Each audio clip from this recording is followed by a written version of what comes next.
Hi friends, Candace Gillespie here with Candace's Canvases. Today I am going to share with you tag 3, which is Stephanie's tag. This is a rosette tag that I have distressed and done some fun stuff to. If you haven't already, please subscribe to my channel and click that bell icon so you get notified when I post new content.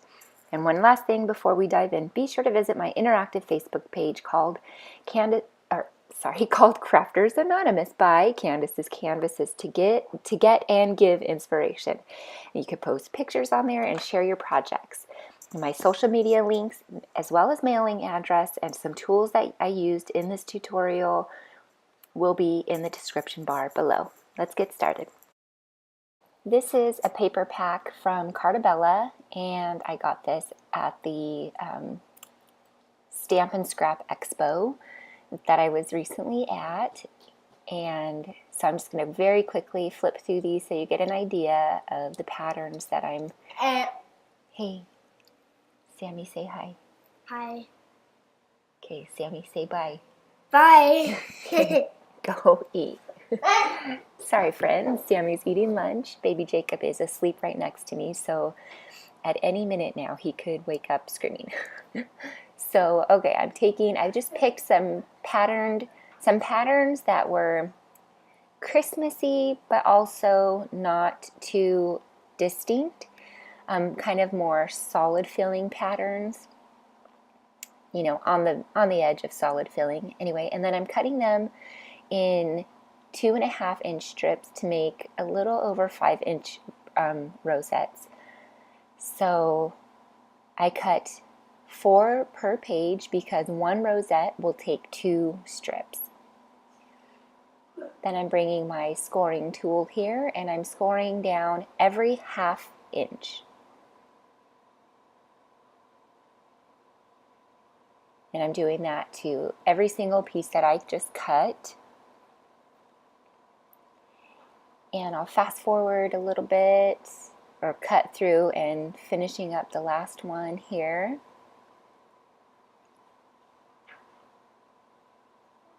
Then I have a little trick when I fold rosettes. I actually love rosettes. I don't know what it is about them. I love making them. I love the way they look. So here's my trick. I sewed it down for you. I fold every other one first, the same direction, instead of immediately just going back and forth, back and forth, back and forth. It was a little bit hard to see with this dotted paper, and then I fold the opposite, obviously the opposite direction.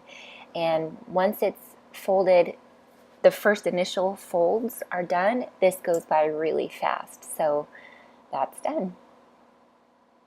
And then I just pinch them closed, and then I will fold. Now I'm trying to figure out the next one. So see how the first fold I put down on the other one? This next fold, I'm going to fold it up first. And you'll see why, because when I glue them together, I make sure to fold or to put the glue on a tab that's going to go underneath the one on the other piece, and that way it's one continuous, like a mountain valley sequence. Mountain fold, valley fold sequence. And then I'll do the same gluing of the inside one to glue them together.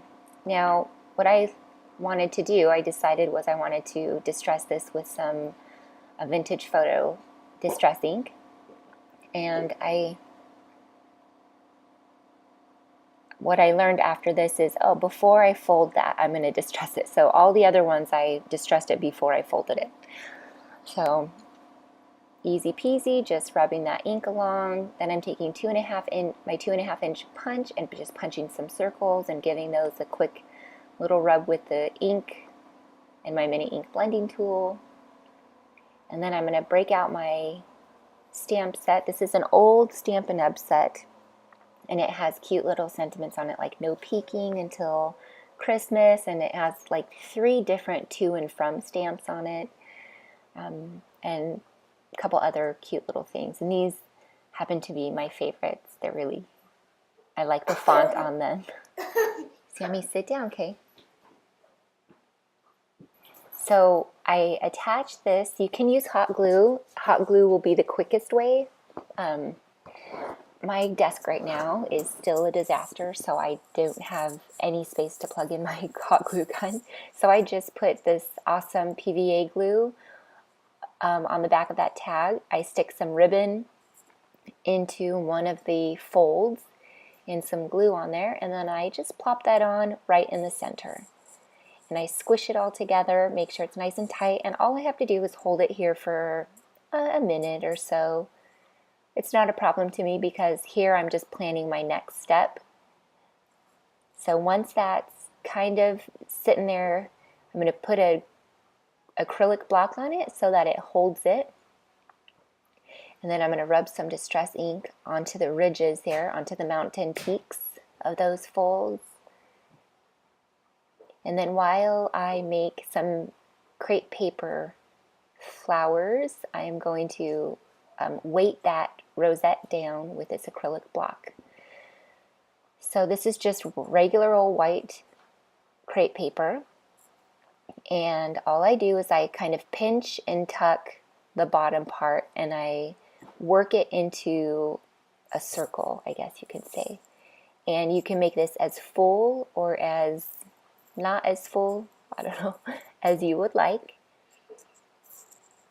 Very quick process. This is real time right here. It took me about 20 seconds to make one. And I just fold back that last little bundle there that's going to be in the front, and I snip that off. And then I'm using my tiny attacher to put 2 staples in it to kind of hold it, and that's done.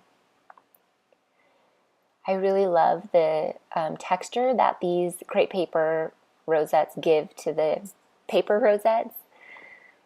You can add layers of rosettes if you wanted to. You can do anything with rosettes. They're just so pretty, and you can make them as festive or as plain as you want. You could make them for 4th of July or Christmas, or I just am a big fan of rosettes. So funny how you're like, oh man, I'm really fond of certain projects. So here I'm just dipping the edge of that crepe paper flower into some glue and then into this burgundy glitter.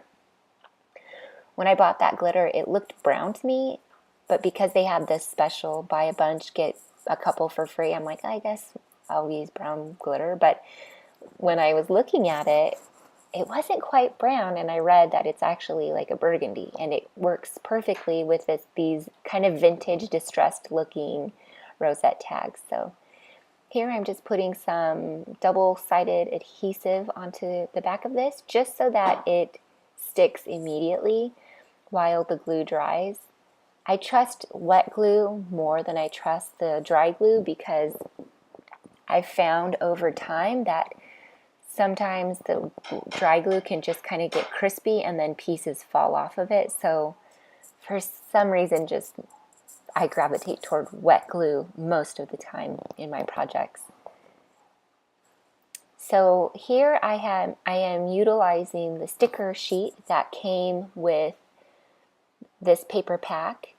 And so I just picked which one I wanted, and then I took some kind of Christmassy patterned paper and I punched out a scalloped circle out of it.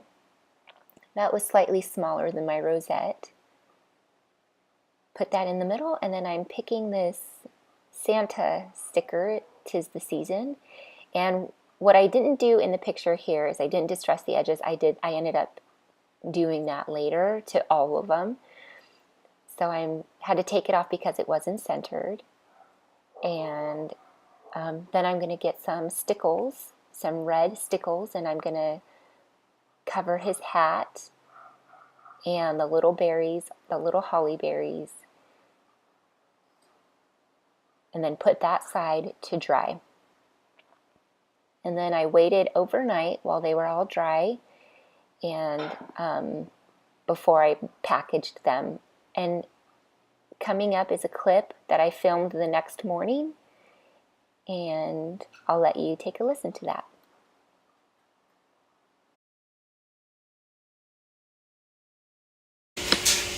Okay, it's the next day and I got all the tags done, and I decided that I needed to make a box because these tags would not fit into the gift bag that I'm giving. And let me show you.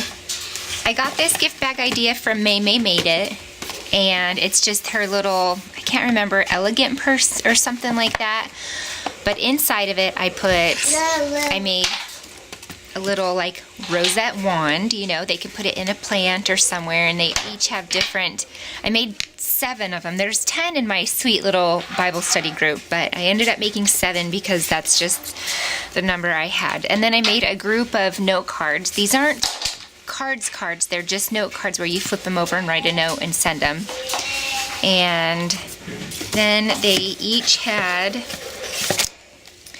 a little flower post-it note holder. Just feel like moms need to feel fancy sometimes, so. And then I just dolled up a regular old notepad. Some of them I rounded up the edges, and then I put some paper on the front, and then so that's what is. So her tags would not have fit into this bag. The other tags I made, I just put them right in their gift bag for them. So I ended up making this box. So I made a rosette matching the gift tags. So it comes off, and I gave it this kind of double layer look.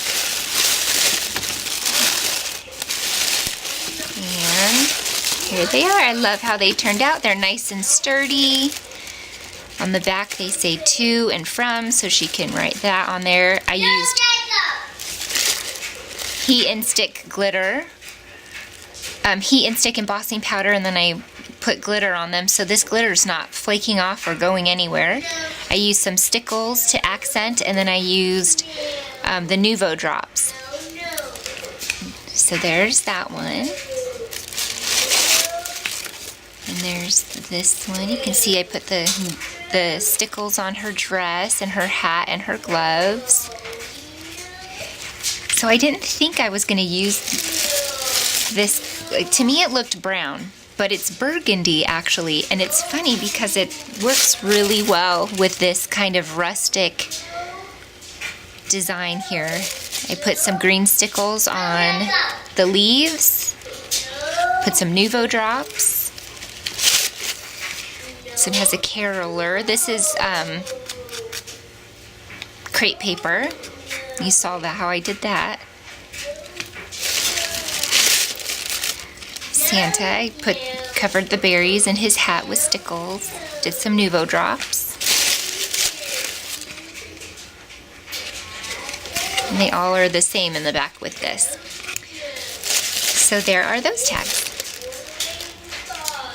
And there you have it, Stephanie's tags. This is tag 3 in my 7 tag series. Thank you guys so much for joining me again. I appreciate your guys' continued support and love. Remember to subscribe if you haven't already. Like this video, share this video, and leave a thumbs up. Thank you, Sammy. Yep. And leave a joyful comment. And we'll talk again soon for tag number 4. Bye.